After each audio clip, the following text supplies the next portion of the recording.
Hi friends, రైతన్న ఛానల్కు స్వాగతం. రైతులకి భారీ శుభవార్త. పీఎం కిసాన్ 12,000 కేంద్రం ప్లాన్ ఇదేనా?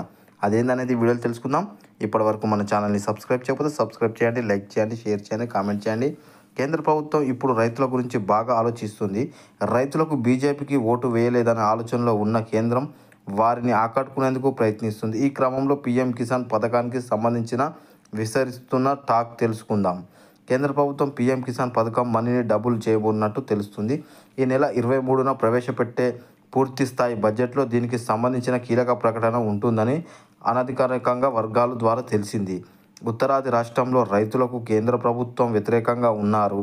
తరచూ వారు ఆందోళన చేస్తున్నారు. ఇటీవల లోక్సభ ఎన్నికల్లో ఉత్తరాది రాష్ట్రాల్లో కేంద్రం గ్రాఫ్ బాగా పడిపోయింది.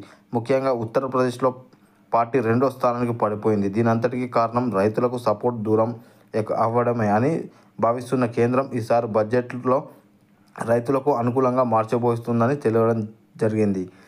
పీఎం కిసాన్ పథకంతో పాటు ప్రధానమంత్రి ఆవాజ్ యోజన పథకం కూడా ఆ బడ్జెట్లో కీలక ప్రకటన ఉండబోతుందని తెలిసింది. ఈ 2 పథకాలు పేదలకు కీలకమైన. వీటి ద్వారా పేదలు ఎక్కువ ప్రయోజనం పొందుతున్నారు. అందుకే కేంద్రం వీటిపై ఫోకస్ పెట్టిందని టాక్ వినిపిస్తుంది. ప్రస్తుతం పీఎం కిసాన్ పథకం కింద కేంద్రం సంవత్సరానికి 6,000 చొప్పున 3 విడతల్లో రైతులకు మనీ ఇస్తుంది. అయితే దీన్ని పెంచాలని డిమాండ్లు రైతుల నుంచి వస్తుండటంతో ఈ నెల 1,000 చొప్పున సంవత్సరానికి 12,000 ఆలోచనలో కేంద్రం వచ్చినట్లు తెలుస్తుంది. కేంద్రం నిజంగానే ఆ మనీ ఇస్తే రైతులకు గుడ్ న్యూస్ అవుతుంది. అయితే ఏపీలో రైతులకు మాత్రం అది గుడ్ న్యూస్ అవ్వలేదు. ఎందుకంటే ఏపీ ప్రభుత్వం రైతులకు సంవత్సరానికి 20,000 ఇస్తామని, అందులో 6,000 కేంద్రం ఇస్తుందని, కాబట్టి మిగతా 14,000 తాము ఇస్తామని. అయితే కేంద్రం 12,000 ఇస్తే అప్పుడు ఏపీ ప్రభుత్వం 8,000 మాత్రమే ఇచ్చే పరిస్థితి ఉంటుంది. అందువల్ల మొత్తంగా ఏపీ రైతులకు వచ్చింది 20,000 అవుతుంది. అందువల్ల ఏపీ రైతులకు ఆనందంగా ఇచ్చేదేమీ ఉండదు.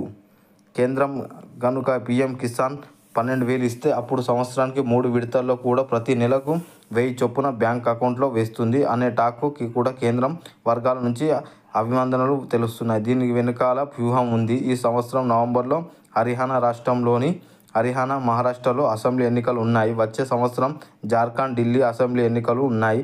ప్రతి నెల మనీ ఇస్తే ఈ ఎన్నికల్లో తమకు కలిసి వస్తుందని బీజేపీ భావిస్తుంది. తెలిసింది. వాళ్ళు వ్యూహాలు ఎలా ఉన్నా అల్టిమేట్గా రైతులకు మేలు జరిగే చాలు. అందరూ కోరుకునేది అదే. ఇప్పటి వరకు మన ఛానల్ని సబ్స్క్రైబ్ చేయకపోతే సబ్స్క్రైబ్ చేయండి, లైక్ చేయండి, షేర్ చేయండి, కామెంట్ చేయండి. జై జవాన్, జై కిసాన్, జై భారత్.